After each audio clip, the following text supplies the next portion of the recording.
तो दोस्तों आज हम फिर से आपके लिए लेकर आए हैं देश दुनिया की सभी ताजा बड़ी खबरें। फटाफट एक एक कर विस्तार से आज आपको बताएंगे, तो वीडियो को अंत तक जरूर देखें। दोस्तों वीडियो बनाने में हमें काफी मेहनत लगी है, तो वीडियो को दिल से लाइक कर दीजिए। दोस्तों पहली खबर में आपको बता दें कि जहांगीरपुरी हिंसा का बदला लेने के लिए हिंदू संगठनों ने नमाज के दौरान अलीगढ़ की मस्जिद पर किया हमला। मस्जिद पर पथराव के दौरान 10 नमाजी हुए घायल। वहीं आपको बताएंगे दोस्तों की केरल से आरएसएस को लगा बड़ा झटका। केरल में तलवार से हमला कर आरएसएस कार्यकर्ता की हत्या। वहीं आपको बताएंगे दोस्तों कि उत्तर प्रदेश में अखिलेश यादव को लगने वाला है बड़ा झटका। आजम खान ओवैसी की पार्टी एआईएमएम में होंगे शामिल, ओवैसी ने भेजा है न्योता। वहीं आपको बताएंगे दोस्तों कि खरगोन दंगों का दिखा असर। खरगोन में धड़ाधड़ रद्द हो रही है मुसलमानों की शादियां, सगाई बचाने के लिए मुसलमान बेच रहे हैं घर। वहीं आपको बताएंगे दोस्तों कि अमेरिका को झटका देकर तालिबान ने मार दिए अपने ही 500 सरकारी अधिकारी, अमेरिका की मदद करने का था इन पर आरोप। वहीं आपको बताएंगे दोस्तों कि लखीमपुर खीरी हिंसा को लेकर बीजेपी को लगा उत्तर प्रदेश में बड़ा झटका। आशीष मिश्रा की जमानत को सुप्रीम कोर्ट ने किया रद्द, अब 1 हफ्ते के अंदर जाएगा जेल। तो दोस्तों सभी खबरों को आपको एक एक कर बताने वाले हैं। वीडियो को लाइक कर चैनल को सब्सक्राइब कर दें और हमें कमेंट में बताएं कि आप किस जिले किस राज्य से हमारी खबरों को देख रहे हैं। इसी बीच पर तो दोस्तों अगली खबर की ओर, तो अलीगढ़ में नमाज के दौरान हिंदूवादी संगठनों ने मस्जिद पर किया हमला, 10 नमाजी हुए घायल, बुरी तरह से फंसी योगी सरकार। जी हां दोस्तों आपको बता दें ये बड़ी खबर सामने निकल कर आई दोस्तों कि उत्तर प्रदेश में एक बार फिर से हिंदू संगठनों की खुलेआम गुंडागर्दी सामने आई है। दरअसल आपको बता दें कि यूपी के अलीगढ़ में ईसा की नमाज के वक्त हिंदूवादी संगठनों ने अलीगढ़ की एक मस्जिद पर हमला बोल दिया, उसमें पथराव किया जिसमें 10 नमाजी बुरी तरह से घायल हो गए हैं। वहीं आपको बता दें कि हमला करने के बाद हिंदू संगठनों के कार्यकर्ता वहां से फरार हो गए। वहीं आपको बता दें घटना के बाद इलाके में तनाव फैल गया है और कई थानों की पुलिस फोर्स मस्जिद के सामने तैनात कर दी गई है। वहीं आपको बता दें ये लगातार घटनाएं सामने आ रही, लेकिन इन अनभक्तों और भगवाधारी गुंडों पर कोई कार्रवाई उत्तर प्रदेश में नहीं की जा रही है। वहीं आपको बता दें कि मुसलमानों ने 10 लोग के खिलाफ ये एफआईआर दर्ज कराई है। वहीं आपको बता दें कि अब पुलिस इन सभी दंगाइयों को ढूंढने में जुट गई है। तो ये बड़ी अपडेट आई दोस्तों की किस तरह से नमाज के दौरान मुसलमानों पर पथराव किया जा रहा है, उन्हें पीटा जा रहा है, मारा जा रहा है और फिर उनके ही ऊपर एफआईआर दर्ज करवा दी जाती है। तो ये बड़ी अपडेट आ रही है अलीगढ़ से दोस्तों। इसी बीच पर तो दोस्तों अगली खबर की ओर, तो केरल से आरएसएस को लगा बड़ा झटका। केरल में तलवार से हमला कर आरएसएस कार्यकर्ता की हत्या।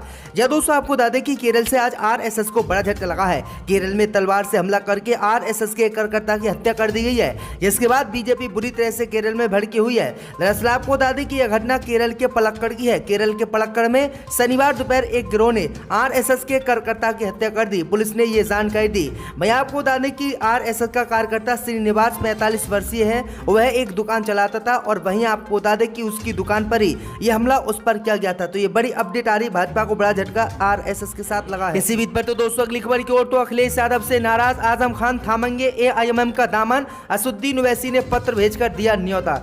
दोस्तों आपको बता दें कि सीतापुर जेल में बंद समाजवादी पार्टी के विधायक आजम खान को लेकर बड़ी खबर सामने आ रही है। आजम खान को एआईएमएम में शामिल होने का न्योता असुद्दीन ओवैसी ने जेल भेजा है। दरअसल आपको बता दें कि एमआईएम पार्टी के प्रवक्ता मोहम्मद फरहान ने आजम खान को एक पत्र लिखा है। ये पत्र हैदराबाद से लोकसभा सांसद असुद्दीन ओवैसी की मंजूरी के बाद आजम खान को जेल में भेजा गया है। एआईएमएम के प्रवक्ता मोहम्मद फरहान की तरफ से आजम खान को भेजे गए 3 पन्नों के पत्र में लिखा गया है कि समाजवादी पार्टी मुसलमानों की हमदर्द नहीं है, वह उन्हें सिर्फ वोट बैंक समझती है। पिछले 3 सालों से आजम खान और उनके परिवार के लिए अखिलेश यादव व उनके सिपा सलाहकारों ने कोई ठोस आवाज नहीं उठाई। पत्र में आगे कहा गया है, इसलिए आजम खान से अपील है कि वे एआईएमएम पार्टी में शामिल होकर पार्टी कार्यकर्ताओं की रहनुमाई करें और असुद्दीन ओवैसी के साथ मिलकर मुसलमानों को सियासी पहचान दिलाएं। एमआईएम के नेता ने आजम खान से जेल में मिलने का समय भी मांगा है। अगर आजम खान मंजूरी देते हैं तो एआईएमएम के असुद्दीन ओवैसी और एआईएमएम के कई नेता सीतापुर जेल में आजम खान से मिल सकते हैं। तो ये बड़ी अपडेट आ रही है, समाजवादी पार्टी को उत्तर प्रदेश में बड़ा झटका लग सकता है, आजम खान एमआईएम पार्टी में शामिल हो सकते हैं। इसी बीच पर तो दोस्तों अगली खबर की ओर, तो खरगोन दंगों का असर। खरगोन में धड़ाधड़ रद्द हो रही है मुसलमानों की शादियां, सगाई बचाने के लिए लोग बेच रहे हैं घर। दोस्तों आपको बता दें कि मध्य प्रदेश के खरगोन शहर में रामनवमी के जुलूस पर पथराव की घटना को लेकर भड़की सांप्रदायिक हिंसा के बाद से उपजे हालात अब धीरे धीरे सामान्य हो रहे हैं। स्थिति में सुधार को देखते हुए प्रशासन की ओर से भी अब कर्फ्यू में ढील दी जा रही है। बावजूद इसके लोगों को परेशानियों का सामना करना पड़ रहा है। दरअसल आपको बता दें कि दंगों का असर अब शादियों पर मुसलमानों की दिखने लगा है। मीडिया रिपोर्ट के मुताबिक बहुत से परिवार अपनी बेटियों की शादी हिंसा प्रभावित इलाके में करने से इनकार कर रहे हैं। ऐसे में मुसलमानों की धड़ाधड़ शादियां रद्द होने की बात सामने आ रही है। बताया जा रहा है कि हिंसाग्रस्त इलाके के युवक युवतियों की होने वाली शादियों पर भी प्रतिकूल प्रभाव नजर आ रहा है, जबकि एक होने वाले दूल्हे को अपनी सगाई बचाने के लिए दंगाग्रस्त इलाके में अपने घर को बेचकर दूसरी जगह बसने के लिए मजबूर होना पड़ा है। आपको बता दें कि खरगोन के कुछ इलाकों में 10 अप्रैल को रामनवमी के जुलूस पर पथराव और उसके बाद आगजनी की घटनाएं हुई थी, जिसके चलते शहर में कर्फ्यू लगा दिया गया था और मध्य प्रदेश की बीजेपी सरकार ने मुसलमानों के घरों पर बुलडोजर भी चलवा दिया था। इसी को लेकर मुसलमान डरे हुए हैं और अन्य जो मुसलमान हैं वो यहाँ पर अपनी बेटी की शादी नहीं कर रहे हैं, जिससे जो है रिश्ते धड़ाधड़ टूट रहे हैं। इसी बीच पर तो दोस्तों अगली खबर की ओर तो तालिबान ने अमेरिका को दिया बड़ा झटका। तालिबान ने मार दिया अपने ही 500 सरकारी अधिकारी, अमेरिका की मदद करने का था आरोप। जब दोस्तों आपको बता दें कि अफगानिस्तान में कब्जा करने के बाद से अब तक तालिबान ने करीब 500 पूर्व सरकारी अधिकारियों, सैन्य कर्मियों की हत्या कर दी या किडनैप कर लिया है। ये वे लोग हैं जिनको लेकर माना जाता था कि उन्होंने अमेरिका की मदद की थी। एक जांच के हवाले से बताया गया है कि तालिबान ने सत्ता पर कब्जा करने के 6 महीने के भीतर करीब 500 पूर्व राज्य अधिकारियों और सैन्य कर्मियों की हत्या कर दी। रिपोर्ट के मुताबिक सिर्फ बगलान प्रदेश में 86 हत्याओं की पुष्टि की गई है, जबकि अफगानिस्तान के कंधार में 114 लोग लापता है। तालिबान ने सैनिकों को माफी देने के नाम पर लुभाया, उन्हें स्थानीय पुलिस मुख्यालय बुलाया और लोगों को मारा पीटा। कईयों को मारते मारते मार डाला, कईयों को ये कहते हुए कुएं में फेंक डाला कि तुम कई सालों से हमारे खिलाफ लड़े और हमारे कई बेहतरीन लोगों को मार डाला। तो ये बड़ी अपडेट आ रही दोस्तों कि अमेरिका की मदद करने वाले लोगों की किस तरह से हत्या तालिबान ने कर दी। इसी बीच पर दोस्तों अगली खबर की ओर तो लखीमपुर खीरी हिंसा को लेकर बीजेपी को लगा उत्तर प्रदेश में बड़ा झटका। सुप्रीम कोर्ट ने मंत्री के बेटे आशीष मिश्रा की जमानत को कर दिया रद्द। जहाँ दोस्तों आपको बता दें कि लखीमपुर खीरी में किसानों पर गाड़ी चलाने के मामले में बीजेपी नेता आशीष मिश्रा और पूरी भाजपा को आज सुप्रीम कोर्ट से बड़ा झटका लगा है।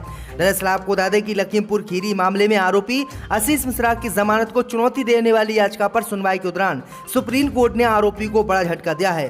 कोर्ट ने आशीष मिश्रा की जमानत को रद्द कर दिया है। सुप्रीम कोर्ट ने जमानत को रद्द करते हुए आरोपी को सरेंडर करने का आदेश जारी किया है। सुनवाई के दौरान सुप्रीम कोर्ट ने लखीमपुर खीरी कांड में आरोपी आशीष मिश्रा को इलाहाबाद हाईकोर्ट से मिली जमानत को रद्द कर दिया है। साथ ही आशीष को 1 हफ्ते के अंदर पुलिस के सामने सरेंडर करने को कहा है। सुप्रीम कोर्ट ने आशीष मिश्रा की जमानत रद्द किए जाने का अनुरोध करने की किसानों की याचिका पर 4 अप्रैल को अपना फैसला सुरक्षित रख लिया था, लेकिन अब जो है फैसला सुनाया है। तो ये बड़ी अपडेट आ रही है, यूपी में भाजपा को बड़ा झटका। इसी बीच पर तो दोस्तों अगली खबर की ओर तो राज ठाकरे ने दी फिर से खुली धमकी। कहा अगर कोई मनसे को धमकी दे रहा है तो हमने हाथ नहीं बांध रखे। यह दोस्तों आपको बता दें कि राज ठाकरे मस्जिदों में लाउड स्पीकर को लेकर महाराष्ट्र नवनिर्माण सेना के प्रमुख निरंतर मुखर हैं। उन्होंने महाराष्ट्र सरकार को चेतावनी दी कि यदि 3 मई तक मस्जिदों से लाउड स्पीकर नहीं हटाए गए तो फिर अंजाम भुगतने के लिए तैयार रहो। वहीं आपको बता दें कि अब राज ठाकरे ने चेतावनी देते हुए कहा है कि यदि कोई महाराष्ट्र नवनिर्माण सेना को धमकी दे रहा है तो मैं बोलना चाहूंगा कि हमने हाथ नहीं बांध रखे हैं। यदि कुछ लोग पथराव कर रहे हैं तो अब उन्हें भी मुंह तोड़ जवाब मिलेगा। यदि वे लोग हथियार के साथ हैं तो उन्हें याद रखना चाहिए कि हम भी ऐसा ही करेंगे। आपको बता दें कि शनिवार को महाराष्ट्र नवनिर्माण सेना के नासिक अध्यक्ष ने केंद्रीय गृह मंत्री अमित शाह को चिट्ठी लिखकर मस्जिदों से लाउड स्पीकर हटाने की मांग की थी। चिट्ठी में बताया गया था कि सर्वोच्च न्यायालय के आदेश का पालन करते हुए मस्जिदों से लाउड स्पीकर हटवाने की कार्रवाई आरंभ की जाए। तो बड़ी अपडेट आ रही है दोस्तों की खुलेआम धमकी ये लोग दे रहे हैं। इसी बीच पर तो दोस्तों अगली खबर की ओर तो फिरोज शाह कोटला फोर्ट में अब नमाज अदा करने के लिए मुसलमानों को देने होंगे पैसे। दोस्तों आपको बता दें कि राजधानी दिल्ली के फिरोज शाह कोटला फोर्ट में नमाज अदा करने के लिए अब मुस्लिम समुदाय के लोगों को 25 रुपये फीस देनी होगी। दरअसल आपको बता दें कि भारतीय पुरातत्व सर्वेक्षण ने किले के अंदर टिकट अनिवार्य करने का फैसला लिया है। अभी तक किले के अंदर घूमने के लिए आने वाले लोगों का टिकट लगता था, लेकिन फोर्ट में बनी मस्जिद में नमाज अदा करने का टिकट नहीं लगता था। लेकिन अब टिकट इसका लगेगा और मुसलमानों को नमाज पढ़ने के लिए 25 रुपये देने होंगे। भाई आपको बता दें कि 25 रुपये का चार्ज लगने के बाद बहुत कम ही लोग फिरोज शाह कोटला फोर्ट में नमाज अदा करने जा रहे हैं और कोई भी व्यक्ति यहाँ पर नमाज पढ़ने के लिए अब तैयार नहीं है। तो ये बड़ी अपडेट आ रही दोस्तों। इसी बीच पर तो दोस्तों अगली खबर की ओर तो द कश्मीर फाइल फिल्म बनाने के बाद द दिल्ली फाइल फिल्म बनाएंगे विवेक अग्निहोत्री। यह दोस्तों आपको बता दें कि कश्मीरी पंडितों के साथ हुए अन्याय और नरसंहार पर बनी फिल्म द कश्मीर फाइल के निर्देशक विवेक अग्निहोत्री की अगली फिल्म द दिल्ली फाइल्स की घोषणा के साथ ही फिल्म को लेकर राजनीति तेज हो गई है। भाजपा प्रवक्ता शहजाद पूनावाला ने द दिल्ली फाइल के ऐलान के बाद फिल्म के विषय की घोषणा से पहले ही फिल्म पर कांग्रेस और आम आदमी पार्टी के विरोध पर सवाल उठाए हैं। शहजाद पूनावाला ने कहा है कि सवाल उठता है कि फिल्म के विषय की घोषणा से पहले ही कांग्रेस पार्टी और आम आदमी पार्टी को क्यों झटका लगा है। दरअसल आपको बता दें कि भाजपा प्रवक्ता ने विपक्ष पर निशाना साधते हुए कहा कि विवेक अग्निहोत्री ने केवल अपनी फिल्म द दिल्ली फाइल के नाम की घोषणा की है। उन्होंने अभी फिल्म के विषय का खुलासा नहीं किया है, लेकिन फिर भी कांग्रेस और उसका इको सिस्टम परेशान और निराश है। कांग्रेस रचनात्मक स्वतंत्रता और अभिव्यक्ति की स्वतंत्रता के बारे में बात करती है। आपको बता दें कि पूनावाला ने सिख विरोधी दंगों के मामलों में आरोपी सज्जन कुमार और जगदीश टाइटलर को बचाने की कोशिश करने के लिए कांग्रेस पर कटाक्ष किया और आरोप लगाया कि दंगों में कांग्रेस पार्टी भागीदारी थी। तो बड़ी अपडेट आ रही दोस्तों। अपने फाइल्स डिप्टी स्पीकर पर फेंक दिए, वो भी हमने देखा।